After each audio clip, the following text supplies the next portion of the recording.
cul-de-sac, contemplating murder. Swerving with my circus, looking for a purpose. Still clean record, hope got another. Hey, everybody. Welcome back to the 5th episode of Culpers Canteen Cup. We're glad everyone is hanging in there. And as usual, thanks for taking the time to listen.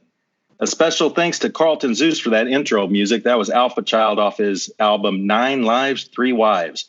Head on over and check out this veteran artist on iTunes or hit him up at carltonzeus.com. We got a real unique shout out to our lone soul listener in the Republic of Taiwan. Hey, man, thanks for listening, or ma'am. As long as you're not a Chinese Ministry of State Security, we're honored you took the time to listen. Hell, even if you are a spook, we're still honored. So thanks. Now, listen up, Canteeners. We've got a good episode teed up here with a lot of information to get to in about an hour. But first, we have a dual purpose public service announcement / veteran-owned business you need to check out ASAP. Now, listen, this social distancing, quarantine, self-isolation stuff is getting old for a lot of reasons. Fellas, your wife is sick of you. She's sick of your crap. Birthdays and anniversaries are still coming up. That woman who gave birth to you, Mother's Day is on May 10th. Those kinds of things, guys, they're not canceled for COVID-19. Plus, we all know you got that Trump COVID cheese direct deposited into your account yesterday or today. So we're gonna hook you up. We're gonna give you a way out. Veteran-owned and operated Manor Jewels, as in king or queen of the manor, is a Tennessee Valley-based small business specializing in vintage and antique jewelry. They got a keen eye for quality coupled with value. Manor Jewels offers free shipping and excellent specialized service and advice to assist you in that special Mother's Day, birthday, or anniversary gift. Hey, inside baseball, guys, it even does the trick for balancing that new firearm purchase. Manor Jewels has a wide selection on the site that'll fit any of your needs. Personally, I'm a fan of the Eastern Star Onyx ring in white gold. I'd probably pick that up for the wife myself. They're very active on Instagram, Manor Jewels. 40,000 followers, people. That's a lot. If you want to be wowed, go over to Instagram, check them out, or you can go to manorjewels.com and use the promotion code CULPER, C-U-L-P-E-R, and get 10% off your purchase. We'll post all this information up on our Facebook, Twitter, and Instagram pages as well. And with that, we'll kick it over to Josh so he can introduce our topic for the day. Hey, good afternoon, everybody. Hope this finds everybody doing well. You're corona-free, and you're enjoying some of that free time you got at the house. Hopefully, you went out and picked up a couple of bottles of bourbon, maybe that Four Roses, or maybe that Boulay Rye that Roger loves so much. Hey, so we're gonna cover, we're gonna try and cover a number of topics today. Because we've got a couple more, we've got some really special podcasts coming up after this one. So we want to run through. It's been a while since we kind of talked about the COVID-19. And on our episode 2, we kind of talked about where are we at on COVID-19 restrictions and kind of how those are bumping up against some of your constitutional rights. So first off, we threw a poll up on the page. It was just quick, kind of see where everybody's at mentally, see what you're thinking. We really appreciate those folks who took the time to vote and those folks who took the time to stop and leave a comment and a little interaction. Every time you click on the page, you comment, you're giving us interaction, you're helping us become more and more popular, so we can get the word out, so we can get the podcast out there. We reached almost 200 people, but we only had 37 votes, so total. So that means 170 of you guys, and again, this is my Florida public school math coming out, so don't beat me up too much in the comments. So that means about 170, 165 of you guys, took a look at it and you scrolled on by. Even if you don't agree with us, if you don't take the time, man, just click that button real quick. You're gonna click like on that next post where somebody took the survey of which Game of Thrones character or which Tiger King character they are. So just click on ours for us too. We'd definitely appreciate it. So rolling into a lot of coronavirus, a lot of COVID-19 stuff out there right now. I was reading an article today on, it seems like a lot of people are to the point. They got cabin fever. A lot of people are unhappy with with a lot of the restrictions and rules that are going on right now, we've seen protests in Virginia, Kentucky, Michigan, and in North Carolina. The Raleigh Police Department, will give a shout out to them, as I don't know who's running their social media page, but you guys might want to find them something else to do, because I they posted up that protesting is quote non-essential. Roger, I don't know what you think about that, so I'll kick it over to you. But I think I read somewhere where right to peacefully assemble. I can't remember where I read that at, but I'll kick it over to you and get your thoughts on that. I tell you what, people are losing their minds. Like I can't even fathom what's going on with, some of the governors, when you get down to your counties and your cities. And, I want to pass it real quick because, give them some credit. But Luke, what were you saying earlier today? You were rewatching Tucker Carlson. What happened with the New Jersey governor? I couldn't believe it. I had to rewind it because I was like, did he just say that? Because I can't stay up till 4 a.m. so I can watch my programs. So I watch them the day after. And old Tucker Carlson had the New Jersey governor on there, Phil Murphy. And Phil Murphy was real. He's real nice. He's a Democrat. He was real nice. He's fairly professional. I was like, hey, this guy, he's making a little bit of sense.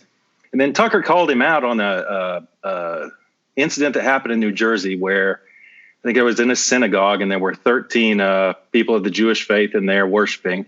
And cops came in there, broke it up, and charged all 13 of them with a crime. So Tucker called him out on that, and he goes, that's the right, freedom of religion and the right to peacefully assemble. Those are guaranteed in the Bill of Rights. Did you take that into account when you made these regulations? And the guy says, I'm not a direct quote, but something to the effect of, Tucker, that's above my pay grade, and to be honest with you, we didn't really take the Bill of Rights into consideration when we made these regulations. I stopped. I was like, well, I did the George Jefferson. I couldn't believe. So I had to rewind it. And I took a video of it and sent it to Josh and Roger. I was like, can you believe this? And then Tucker, opened like the next segment with that exact quote, because I'm sure he couldn't believe it either. So when you're talking about people going crazy, that's what they're talking about, Roger, And I tell you, it kind of goes back to some of the comments that were in the poll, because I think we have a lot of level-headed folks that are out there, and again, some are on the left side of the aisle, some are on the right, or what have you, and at least in my opinion, the government should absolutely put out what people should do, right? And I think there was a rather extensive comment that and that's what the commenter was alluding to was there is a common sense what people should do. Hey, here are your guidelines. This is what you should do to protect yourself, protect your family, protect the population. Where I think where I have a problem with it is when you start to criminalize it. All right, so you're getting to places where not only are we telling you to stay at home and this and that, but you violate that order. Now we're going to arrest you, and then we're going to fine you. So, I think I've heard, and I can't remember the states off the top of my head, but I've heard places like, $500 fines, $1,000 fines, right?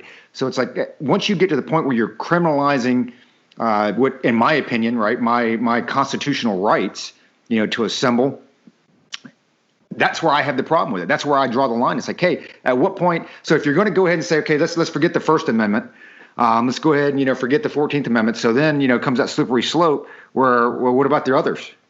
At what point do we stop when it's so subjective on what and I've, again, not a constitutional scholar, but you hear that, the courts continuously, historically have granted a lot of rights to local, state governments to basically, as part of the public, welfare, if something like this happens, they can really infringe on a lot of folks' rights. But at what point, when it starts to cross over into your constitutional rights, you say, okay, enough is enough. And I tell you, I think we're only just seeing the tip of this stuff. As I think when you look at the president coming out saying, hey, May 1st, we're really looking at trying to reopen this economy. There's several folds to that, right? It's not only reopening the economy and getting people back to work, but it's also hey, people aren't going to stand up for this stuff. And you're starting to see with the riots. And I'm telling you, it's only going to get worse. Now you look at, Josh, what happened up in New York where what he said, May 15th. So now you're looking at another entire month of being locked down up there. Yeah, they came out, then they're talking about now it's May 15th. They keep moving the goalpost on this. And if I remember correctly, when this all first started and, it's like, okay, social distancing, quarantine, and then, a lot of the state, the governors came out and was like, okay, mandatory stay-at-home orders. The whole purpose of the stay-at-home orders and the social distancing was to flatten the curve so we don't overwhelm the hospitals. That was it. It wasn't until, there's no more new cases, there's no more, deaths from it. Like it was, we just need to flatten the curve so we don't overwhelm the hospital, so we don't overwhelm that capacity. We're to that point now, right? We are almost, if we're not flattened, if we're not under that threshold, we're damn close to it. And so now they're like, well, I think it was New York that said, well, until we don't have any more new cases of it. Well, when is that going to be? That's not May 15th. You're going to have new cases of this pop up all the way through the summer. Are you going to keep everybody locked down in a city of, 8 million people through the summer? Like, are you nuts? Dude, it's going to look like it's going to be the draft riots of the Civil War up there. It's going to look like gangs in New York, man. Like, dude, there is going to be it's going to be anarchy. Like, it's absolutely insane. And, it's just, I don't know, man. People are to the point, people are tired. People are tired of being locked up at home. People are not happy. You look at, the Paycheck Protection Program. They were like, oh, it's fine. Your jobs are safe. You got the stimulus. Everybody's, it's like Luke said, everybody's got their Trump COVID cheese now. But the Paycheck Protection Program, oh yeah, sorry, that doesn't have any more money in it, and Congress bounced to the House, for a week. And they didn't bother to do their job before they left. So there's a lot of small businesses who are now, dependent upon that money, who aren't going to get that money in time, to pay their bill collectors. And the bill collectors are going to want their money, even if they don't want it this month. When this thing is over, people are like, oh, well, my landlord or whoever, they said I don't have to pay my bill this month. They're going to want that paid when this is over. You still have to be generating money to pay them when this is done, man. And some of them want it now. I mean, I know an employee up in Michigan, of all places, go figure. One, do you see like the background of the protests up there? It's snowing. So that's problem number one. That's why I wouldn't live in Michigan. But I know, I know an employee who we were having conversations like, yeah, I don't know what to do because my husband was laid off, yada, yada, yada. And, she's like, so now we're down to one paycheck. He can't even go out and look for a job anywhere. Fortunately for her, she works from home. So there is some money coming in. But she's like, but I can't make the house payment. So, and this doesn't just apply to Michigan. This is all over. So I sit here and I think about it. The government has come back to you and said, you cannot support yourself. You cannot work. Your place of business has to be shut down because you're not deemed essential or whatever, right? If you're in Florida and you're the WWE, you're deemed essential, but nobody else is. So, your business has to stop generating revenue, which means that you don't get paid. So how do you pay your bills? Because like you said, I mean, fortunately out here in Arizona, God bless SRP and even Cox and, these big companies, they've actually come around and said, hey, the data overages, we're not charging folks. We're not going to shut your power off. And I kind of like SRP and this isn't a plug for them. I don't know anybody over there, but their whole mentality with this is, hey, we'll work all this stuff out when this is over with. If your power was shut off because of late payments or whatever, we're going to cut the power back on. If you can't make the payment now, we're going to keep the power running. And then, come, June, July timeframe or whatever, we'll work out all that mess. But, to everybody else where you've still got your, maybe you live in places where they're not so friendly because they have bills to pay, right? They have rent to pay. You're even starting to see it with hospitals now and private practices with doctors where I think I saw a couple of days ago, we're like, hey, yeah, I do elective surgeries. That was obviously deemed non-essential and they needed the medical supplies or whatever. So I've had to shut down my practice. Well, yeah, but my rent for my, office building is due on the 1st. So what do? I have to stop payment on it, right? And so that's, that goes back to where, not only are you criminalizing it, but then it takes you to the other side where it's like, well, I'm actually telling you can't work. You can't go out and earn a living to pay your bills. So, Luke, I don't know what your thoughts are on this, but I mean, that's a little, you're kind of caught in between a rock and a hard place. Well, I don't know, Roger, where you live. There in Maryville, just outside of Phoenix, the lovely neighborhood of Maryville. I thought it did snow there every once in a while, but we'll leave that alone. The good news with the criminalizing part of it, right, is that, if it is criminalized and they take you off to jail, they're just going to let you out. They're letting out rapists and all this stuff. So, it's a revolving door. It's a true revolving door right now. And, you said something interesting earlier, Roger, about, having rights and different things. You're going to get a glimpse into my thought process with the Bill of Rights and what it means to us as a society and a culture, which I think we're losing. Just because this is where, back to the comments in the poll where people are like, well, I think this is a good idea. People should be doing this. Okay, but I still have the right. And just because you have the right to do something doesn't mean it's the best and most responsible thing to do within the society, especially within your community, your city, your county, whatever. That's where, the First Amendment, you can, take an example. You can go out and yell out your front door the vilest, cruelest thing to your neighbor. It's freedom of speech. But you might get your ass kicked if you do that, because that comes down to the community, right? So you have the right to do it, but that doesn't mean there aren't repercussions to it. And I think we're losing that in the United States, where it's like, okay, the government's going to put out these guidelines. The state government is going to put out these guidelines based on what the federal input they're getting from the federal government. They're not laws, they're guidelines. And it trickles down to the communities to kind of self-police, not in a bad way, but like, hey, let's have a community gathering. Let's get on our chat groups and let's talk about this. Hey, everybody, let's keep each other safe in our community, and then it goes up to the federal government. But nowadays, everybody's waiting for the federal government to issue some kind of edict so it applies to everyone. And it just takes the community completely out of it. And there's no social responsibility within smaller communities, which in my mind is exactly the opposite of what the founding fathers wanted. So I kind of went off on a rant there, but I think everybody's kind of torn. I mean, people that I kind of saw as very right leaning, friends, supporters of the Bill of Rights, Second Amendment, all this stuff, are really looking to the federal government and like, yep, they're right. They're absolutely right. It's like, dude, they just took away your First Amendment, all this stuff. It's crazy, Josh, No, it absolutely is, right? And so I get it, right?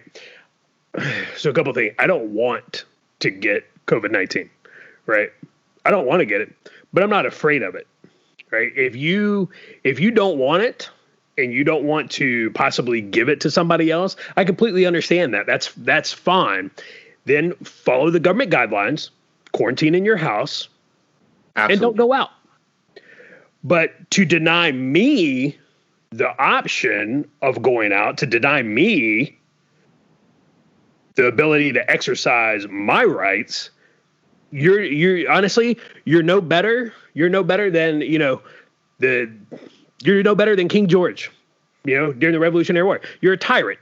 You're a mini tyrant. You're a neighborhood commissar. You're that person in Cuba that calls the cops on your neighbor because, they're listening to some propaganda. They're listening to something they're not allowed to listen to. You're no better than that, right? You sit there, and I get it. And I'm a huge supporter of the police.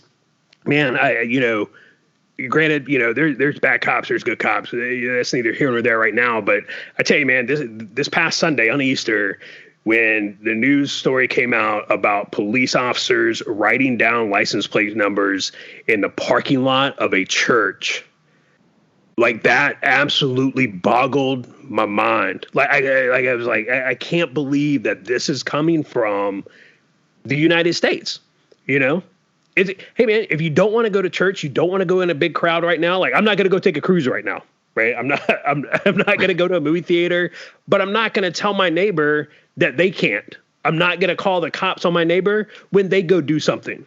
It's just, it's absolutely insane. People have completely, again, we talked about it in kind of in episode 2 a little bit, people have completely divested all of their responsibilities to the government at every level. And that, to me, That to me, I like. I don't even know if you deserve to be called an American anymore. And I know that's harsh, but that's how I feel. I'm not going to change for anybody. It just, somebody asked me, they're like, how many people are you willing to let die of, COVID-19 before you give up your liberty?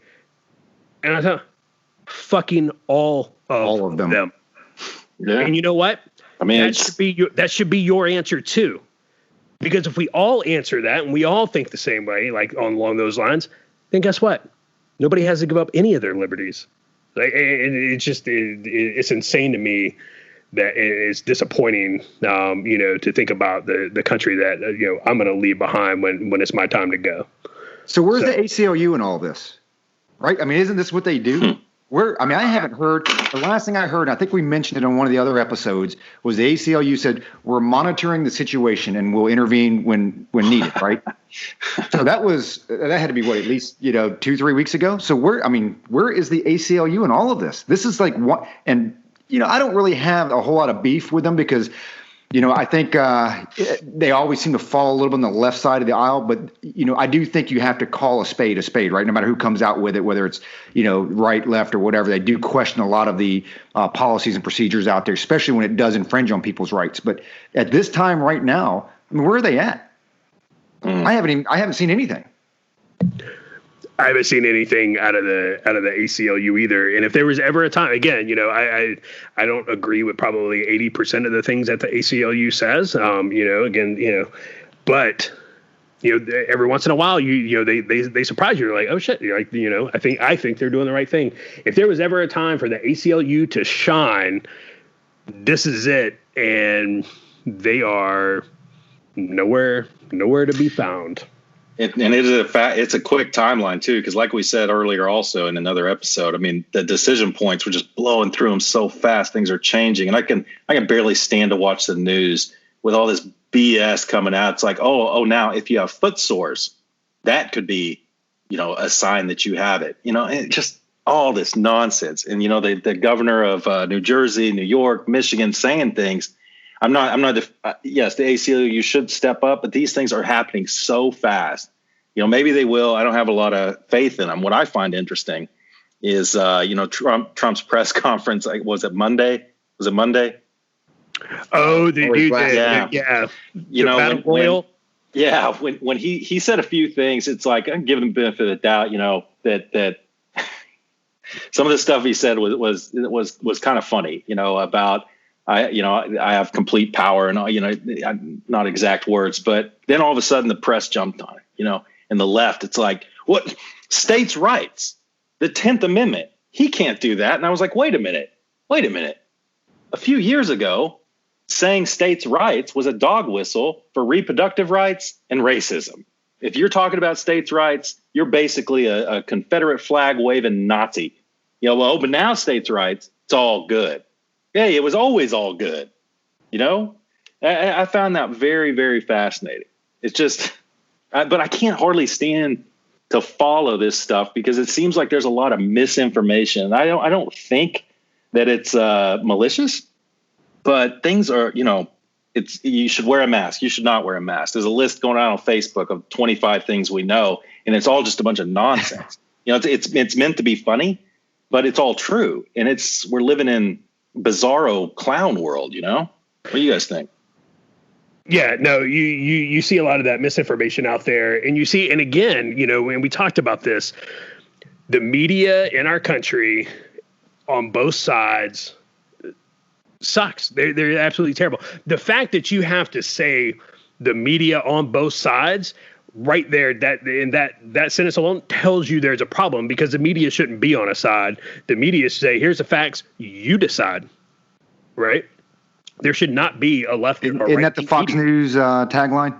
Good plug. Yeah. Good plug, Josh. So, so then let me ask you this, Josh, along those lines then. So, and kind of transition away from coronavirus specifically. So when you look at what how the media, how they question, the president and his actions.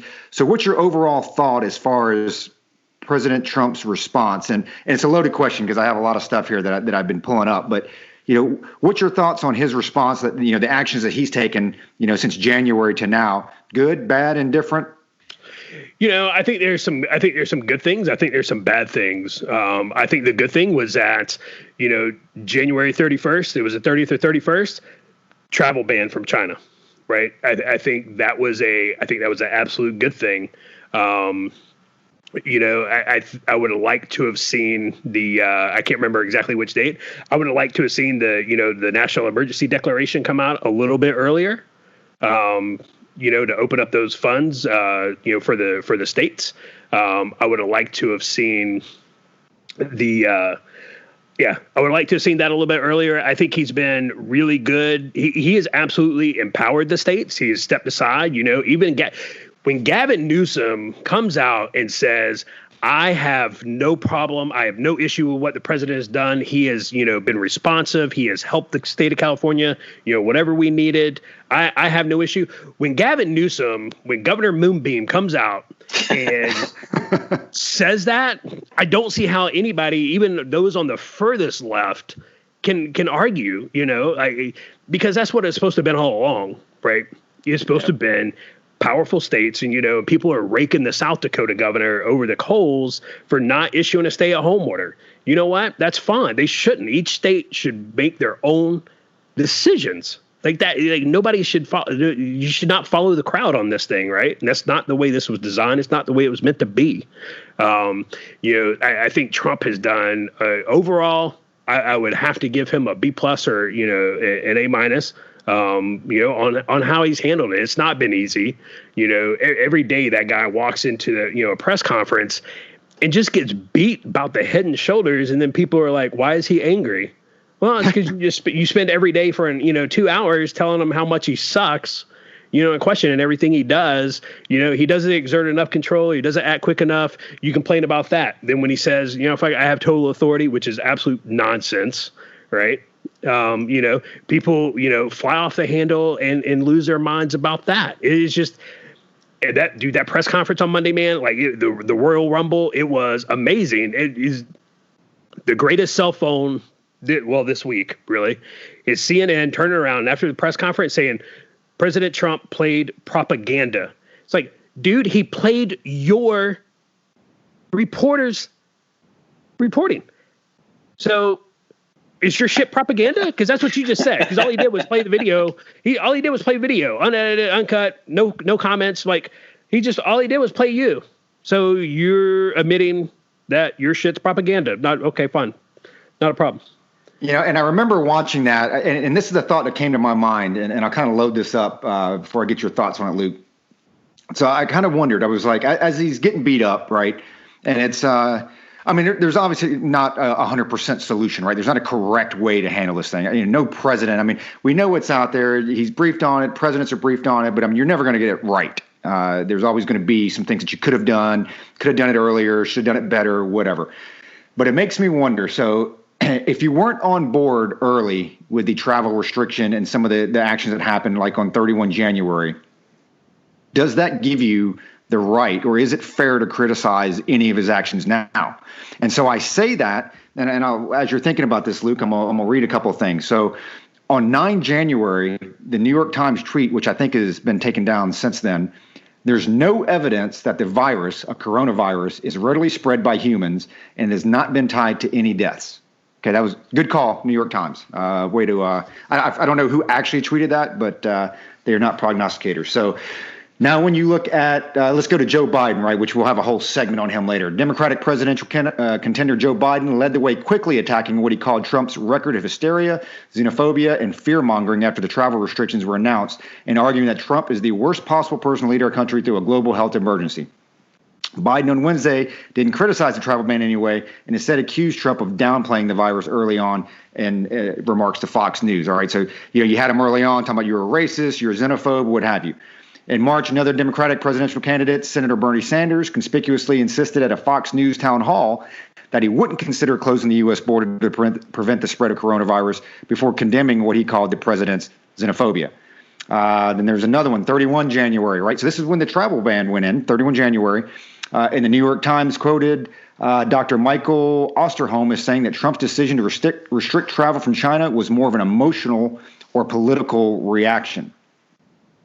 Then you've got Vox. The evidence on travel bans for diseases like coronavirus is clear; they don't work. And there's thousands of articles like this. So Luke, if you're the media, right, and not trying to sound like President Trump with the rant on the media, but if you're the media and you didn't get on board early, let's say as of 31 January, 1 February, with these policies and these restrictions, do you have the right to criticize them now? Absolutely not. There are so many problems to unpack with this little segment you passed to me. The way I see it with the media, it's completely irresponsible. It's the way the media has handled this whole thing from the very beginning. It's a business. They've handled it irresponsibly to get ratings, whatever. Can you guys hear my freaking dogs lapping up water?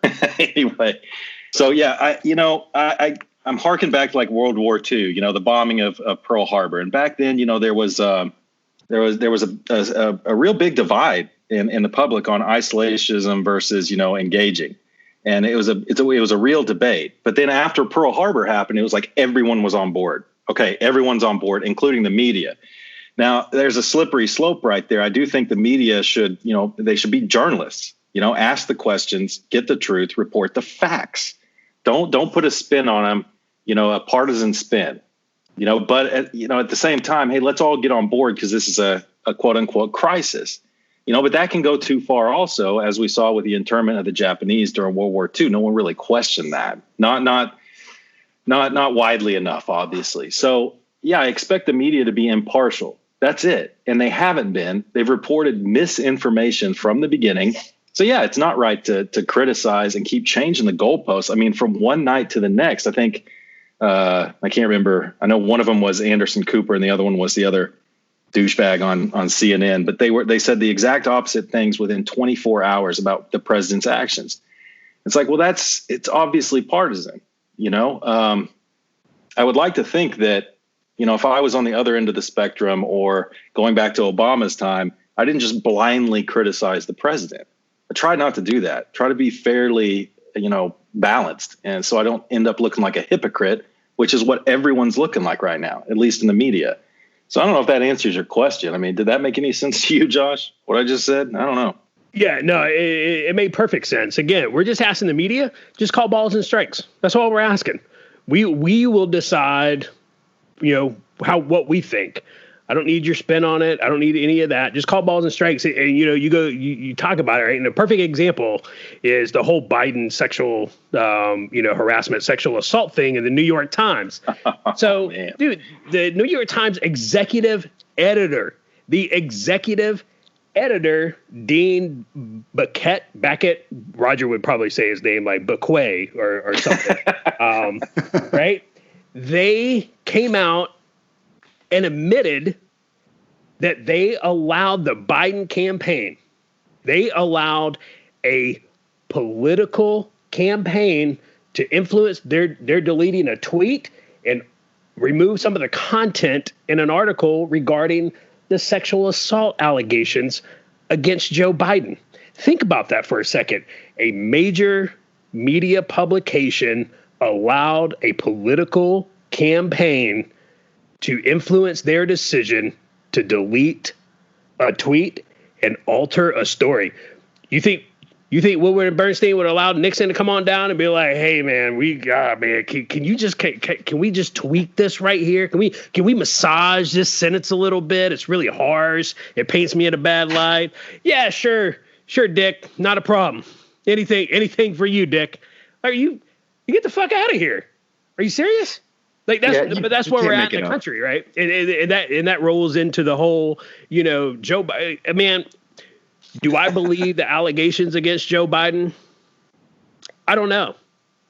Right? I don't know. Good answer.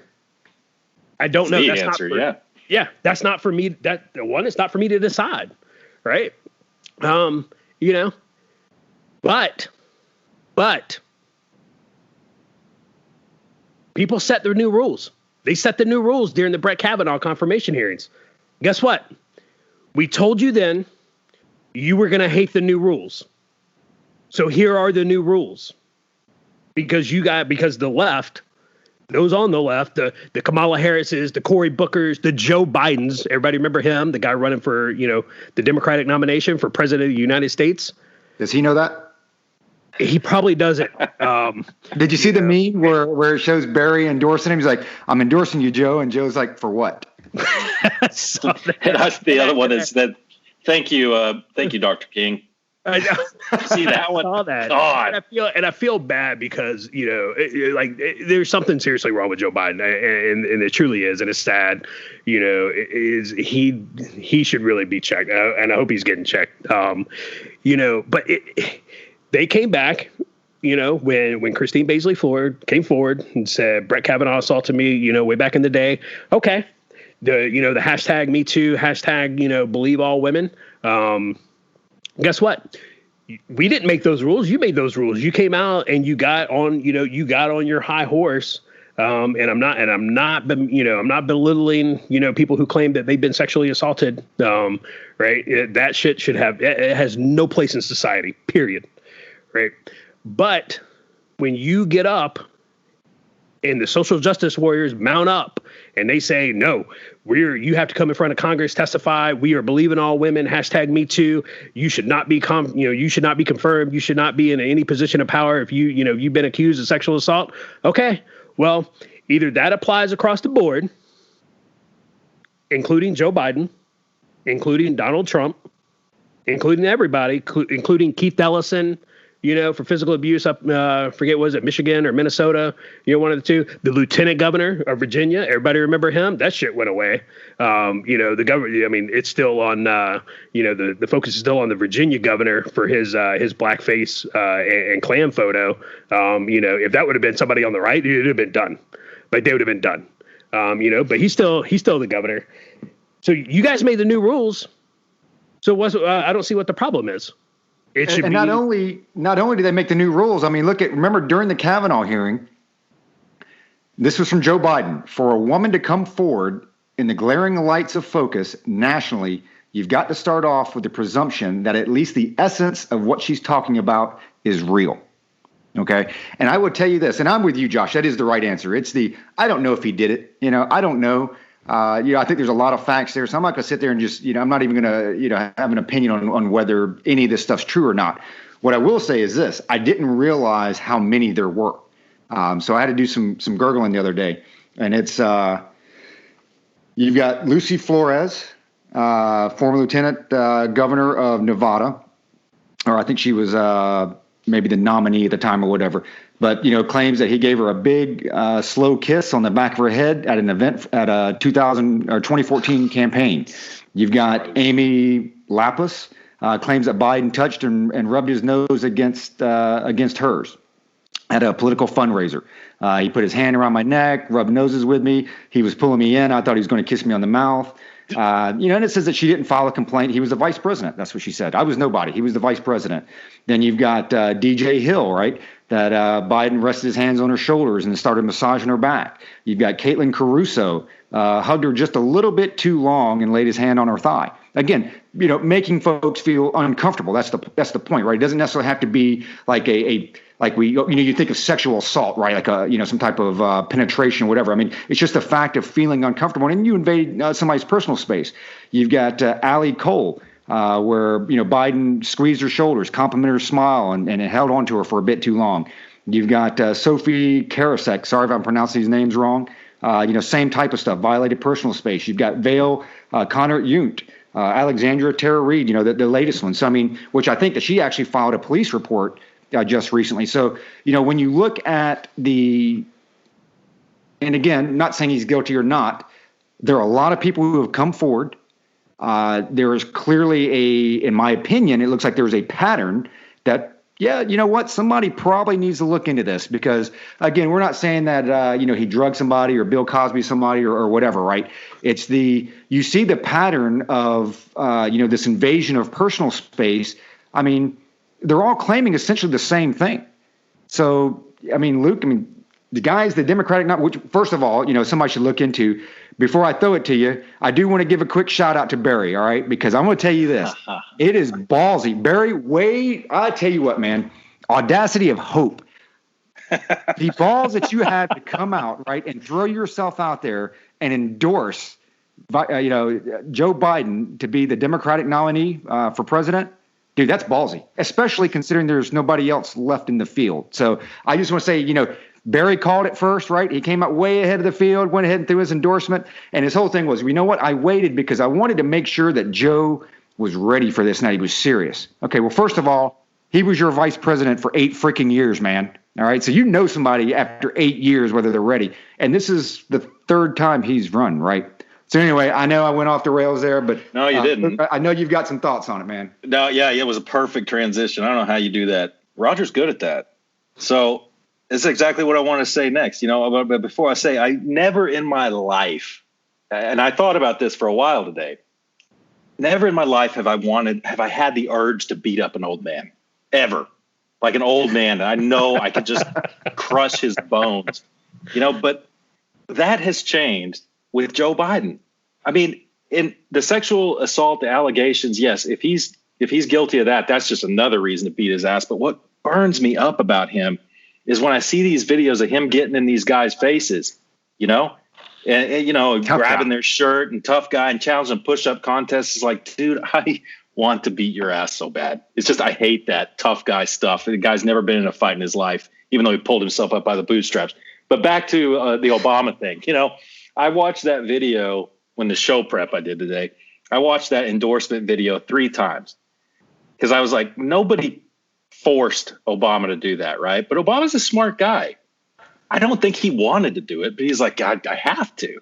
But if you watch that video, I challenge anyone to watch that video and then go back and watch some of his other speeches back when he was president and even some recently. He is constantly looking up at cue cards. Like his heart's not in it. I swear, that's the feeling I got. He's looking up at the cue cards. He kind of stutters a little bit. He's talking about how Joe Biden's a great dad. Never really talked about why he'll be a great president. But that I found was interesting. Take a look at it, that video. The Bernie endorsement's the one that got me, though. I watched that one, and I couldn't watch it again. But Bernie was sitting there mouth breathing the whole time. His look on his face is just the guy. I'll give Bernie this, though. He was not as upset about having to do this as he was with Hillary Clinton at the convention. Because, dude, you remember he stormed up to the stage and he stormed off. He didn't do that this time. So my question is why? I do think they are trying to lose, but the DNC wants to lose this one. But, another thing is he said that not endorsing Biden is irresponsible, basically because Trump is so bad. Everyone who followed me and, wants communism and all this stuff. If you don't vote for Biden just because you don't like him, that's irresponsible. I found that interesting. I want to see now it's put up or shut up time for some of these, people who really got behind Bernie, like AOC, for instance. I will have a modicum of respect for her if she does not endorse Biden. If she said, nope, I'm a Bernie guy, I know what he said, but, I stand by my principles. I'm really going to be anxious to see what she does now, And you know what, Josh, we should probably try to have her on the show. See if we can hook that up. I think that's certainly a bold move. I agree, man. I am. Here's the thing, though. I'm willing to have a conversation with anybody. I'm willing to have a conversation with anybody that's willing to have a civil conversation with me. Right. And I think that's, the civil discourse, the ability to have that is what we've lost in this country. Right. We grew up, and our parents told us, never talk about politics or religion. Right. And I get it. I understand that. What they should have said was, here is how you have a civil conversation and civil discourse about politics and religion. Right. Because we have a whole generation of folks who, that don't know how to do that. And so everything turns into a food fight. But I would be absolutely willing to have AOC on the podcast, talk to her, pick her brain. But I agree. If you pick her brain, that almost slipped by me, dude. It's going to be a short podcast, right? But hey, you know what? It might be a short podcast. But again, no, I'm with you, man. If she sticks to her guns and says, no, Bernie was my guy, I'm not a Jordan, I don't believe in, what Joe Biden has to say, I don't believe in what he represents, stands for, I too will have a modicum of respect for, You know that's never going to happen, right? I mean, you know she's going to endorse it. I don't know. I don't know, man. These, she was. You look at that new crew that came into Congress, dude. They are not on board with the old guard. It took Nancy Pelosi more than once to kind of get, everybody back in line and towing that party line, even during the State of the Union, when Nancy cut him that glance, and pointed that finger, like that new crew, man, they are just waiting. They are waiting for Nancy to OD on her bathtub gin. Like, I mean, it's coming, man. They are not towing that party line. I'm telling you. Speaking of that, I want to kick something over to Roger. And it kind of ties into what you're saying about not towing the party line, and kind of ties into me thinking that they're actually trying to lose. What do you think about Joe Biden's running mate? Is he going to pick, or I'll throw this one out there. I don't think it's going to happen, but is he going to pick an Elizabeth Warren to get those Bernie Sanders people? Okay. Socialism. All right. Biden, we might listen to you now. Or is he going to go with the safe pick? The Stacey Abrams or Amy Klobuchar is actually the safest pick, probably, or maybe Val Demings. But what do you think? What's your bet right now? Like top three? Well, first of all, I would tell you, the Dems are great at circling the wagons. That's the one thing that the GOP and the Republicans are not good at. So I'm going to tell you right now, right? I'm going to go ahead and grab a pair because it's 46 minutes and 10 seconds in this thing, and I am telling you they will all come out and endorse Biden. I get everything that Josh said, tracking, they're a little bit off what, historically Democratic candidates do or whatever. I'm telling you right now that when it's time to circle the wagons, that's what they do. They are great at it. Hands down, they're absolutely better than the Republican Party at doing it. So they're all going to come out and throw their support, for Joe Biden. As far as his VP, his running mate, I think it's got to be Klobuchar. I mean, part of me says you have that Bernie base that you have to appeal to, right?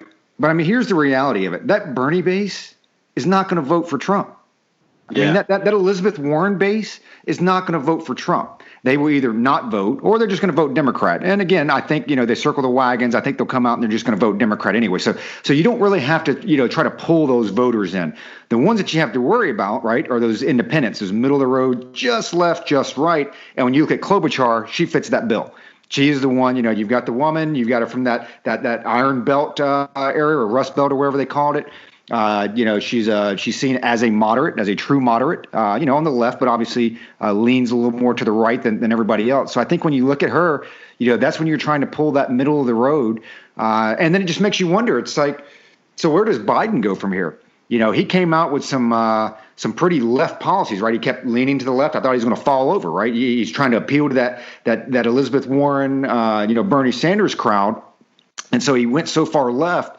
Does he, Josh, does he bring that back to the center? Or does he maybe you bring a Klobuchar in here and you let her kind of bring that platform back to the center? I think it's hard, once you go too far one way or the other, whether it's left or right, it's really, really hard to put that toothpaste back in the tube, and come back to the center. I think his best hope right now is that, he does pick a more moderate running mate, to get those folks who are on the fence, like, those independents, like you said. Stacey Abrams does not fit that bill. She still thinks she's the governor of Georgia right now. There's no way Stacey Abrams. There's no way it's Kamala Harris. And either one of those two, like both of them, they are too far left. They're even more far left than Biden is by far. So I think, Biden painted himself into a corner by saying, I will pick a woman running mate. He came out and said that. All right, so you have to pick one now. And I think it's going to be Klobuchar. I really do. She's the one that makes sense. She is the one that still maintains that moderate pull. I'm telling you, though, it's crazy because you turn around and you look at the rest of the folks that were in the Democratic field, and I think you're right. I think the DNC wanted to lose this one. I think they obviously wanted Biden to be the candidate. It's Bernie's last run. It's Warren's last run. It's obviously Biden's last run. I mean, all of them are so old they're not even buying ripe bananas anymore. They're not viable candidates. After this run, they're just not. They're paving the way for. They're saving the Buttigiegs and everybody else. Those younger ones for 2024 and beyond. So I think Klobuchar is gonna get the nod. I don't see Biden beating Trump unless it's mail-in voting, and then you're gonna have the resurgence of Acorn out there. Vote early, vote often. Type of movement. See, I think I agree with you. Now, refresh my memory with Minnesota. Is that projected to be a battleground state? Is that a serious thing, Roger? With Minnesota or not? So. Because I think it was pretty close. Okay, or at least the GOP felt during the Trump election that hey, they could actually pull that state right. And if they get Klobuchar, they will. So I agree with you guys. I think the safe money is with Klobuchar, but I would not rule out Val Demings in Florida to put Florida over the top, because that's pretty important. Or this Tammy Baldwin, Wisconsin senator. I think Whitner, I think she's out of it. It's too divisive. A lot of people are going to show up in Michigan if she gets the nod, which there was talk about that 2 weeks ago. I think it's too divisive now. She dug her hole, man. She's out, in my opinion. But I think you're right. Kamala Harris. I think if they thought that they might win, I think that Kamala Harris might be the running mate, because then Joe Biden would be a placeholder. But I think I said Stacey Abrams earlier, but you guys are right, man. That's a train wreck of a pick. Kamala will be the attorney general, right?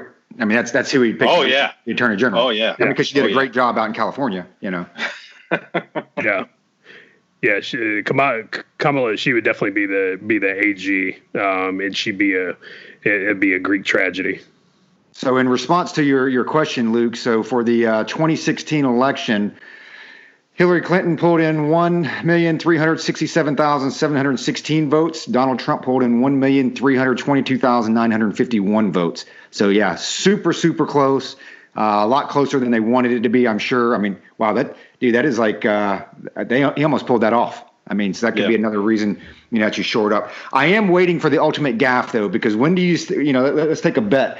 When does Joe Biden come on and say, I'm picking my running mate, Amy Klobuchar, to be the next president of the United States? I think that's a safe bet that he'll do something like that. Yeah. I'd say by the second campaign stop. Dude, I think that Joe Rogan's right, man. He had a guest on and the guest was like, Joe Biden's not that bad. And Joe Rogan's like, he is going to get absolutely killed. It's like Mike Tyson fighting a 3-year-old. It's going to be ugly. And do you guys even think there'll be debates? Do you think that there will be debates between Biden and Trump? Joe doesn't want one. No, and who knows? Who knows the way this, the way the COVID-19 thing is going to shake out? If they're going to allow debates. I think the best course of action for the DNC is to say, no, it's too it's against the public interest, health, blah, blah, blah, to have debates. Here's our websites, here's our talking points. We're going to, they're going to push for mail-in voting, because California, this happened back in August. But California, there was 13 or 14 counties who just came out and said, yeah, we have almost triple the number of registered voters than we actually have people that live in our county. And then you had the mail-in election. It was up north somewhere. I forget, it was Minnesota, Michigan, somewhere. They turned around, they found like 300,000 ballots, sitting in a box in a mailroom after the election was decided and counted. So the mail-in voting, I think, is a disaster. I think that hurts Trump. And it should absolutely not happen. But I when it comes to debates, I hope there's debates, because Biden is not. Trump razzled Hillary Clinton, right? I mean, she was frazzled. There was a couple of debates. She was off her game. She is absolutely, and Joe Biden is too, a career politician, but Hillary Clinton, man, she is just fucking cold, right? The ice queen. and she got rattled by Trump because he's so unpredictable. He's an instigator. That guy just comes in and he just he disturbs the peace, so to speak. So I think Joe Biden, he would have Biden completely off his game. Biden would not know which way is up. Biden's already suffering mentally from something, and that's just obvious. It would absolutely be a bloodbath, and you would be pissed off if you even got to go get a ticket to a debate and the thing lasted 30 seconds, like the old Mike Tyson pay-per-views, right? You're like, damn, dude, I just paid $60 and I got 5 seconds of boxing. You know what though? You are missing one big voter pool though that this could actually sway the election. So with all the COVID-19 deaths, I mean that's a whole bunch of new Democratic voters there. That's going to happen, right? Yeah, it's true. I mean, as sad as that is, man. I mean, it is affecting the 65 plus. So you know what this actually reminds me a lot of is you remember when McCain ran? I mean, this seems like very, very eerily. Yeah, I know. This is eerily similar. I think just when you lay it out, and then Luke, you said this, talking about the Democrats want to lose, and that's, a whole segment I think we could do, on its own. But it just reminds me, it's like, hey, McCain, you're next one up. We're not going to win this thing. They've already got their strategeries, right, that they're doing. And I intentionally did that, but they have their strategies, right? So they're like, you know what? Let's make a good show. When you look at the Trump piece, it's the outside of the COVID. It's like, I mean, everything the guy's done for the most part, I mean, it's turned out for the better, right? I mean, everything from foreign policy to, and again, this goes off in a segment on its own, but as a Democrat, when you look at pre-COVID, like, do you really want to come in and screw this scenario up? It's like, oh, hell no, right? Because there's no way you can bring in, it's kind of like when Dean Smith from the University of North Carolina retired, right? Your sacrificial lamb was Matt Daughter. You bring in a young guy, you know what? He's going to probably run the program into the dirt because how do you set it up to bring another Hall of Famer in, Roy Williams, right? So that's what's going to happen. So, I think when they look and say, man, Trump, everything's going great. It's kick ass. Hey, man, we don't want to, like you said, like with the Pete Buttigieg, we don't want to blow our load on that stuff. So let's have a good running, show America that Democrats are still out there. We'll throw Joe out there. He'll still get, 49% of the votes or 51% of the votes or whatever it is. And then we'll look forward to, 2024. Yeah, because you look at who the Republicans have after Trump, right? No name really pops into your head right off the bat. So yeah, definitely something to think about. So real quick, let's start to wrap this up, this politically wonky thing we did today, which I enjoyed it, but I'll kick it to Roger for your last thoughts before we wrap it up. I tell you the big thing, especially I see it out here and as you see on TV, it's, start looking at your rights. I mean, it's scary how easily people roll over. You really have to look at what you should do versus what you're made to do. And I tell you, take a look at your local communities. I mean, I think this is all the more reason to get involved, right? I tell my kids all the time, you can't bitch about it if you don't vote. So, take a look at your rights, like what is truly being eroded, and I don't want to go off on a rant, but it's like the Second Amendment. Why do you need a gun? You know what? I don't have to explain to you why I need a gun because the Constitution gives me that right. And when people start taking away your rights, they start eroding your right because they don't take away everything. I won't get into the old, anecdote about it, but they don't take away everything, right? They take away one little piece, right? They chisel away at that little, at the ice. And before you know it, it starts there and then you have no rights. So, my last thing is just, hey, take a hard look at, your local level, your state level. Say, hey, are they infringing my rights? And then you ask yourself, so what do you do about it? I'll echo what Roger said. And also, I talked about it in episode 2 a little bit. Take a look, man. A lot of people come out with policies. A lot of people come out with laws. And, a lot of folks automatically go ahead and pick that side, whichever politician it is, whichever lawmaker it is. They're like, yeah, I support this or I don't. Again, go back. Laws, every single law falls into 2 categories. You can bend them. They do good or they feel good, right? Sometimes the do good ones, they don't sound good. They sound a little harsh. They sound a little abrasive, but that's really the best choice. So, take a look. Which laws do good? Which laws feel good? And with that, I'll turn it back over to Luke. Thanks, Josh. hopefully, I want to thank the audience, first of all, for listening to us. Time's valuable to us. And hopefully Josh didn't melt your face off with his rage today. I want to make a hard and fast rule, though. When you head over to the page and comment and stuff, don't come at us with that USA Today bullshit. Okay. You can use MSNBC. You can use anything. You can use Vox, but don't come at us with USA Today. It's like sourcing Boys Life Zoo Books or Highlights Magazine. So that's a rule. Okay. So don't come at us with that.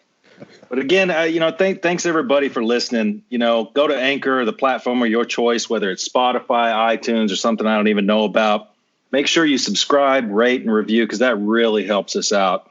Remember CarltonZeus.com and Manor Jewels, of course. Until next time, keep your canteen cups full and, of course, tightly secured.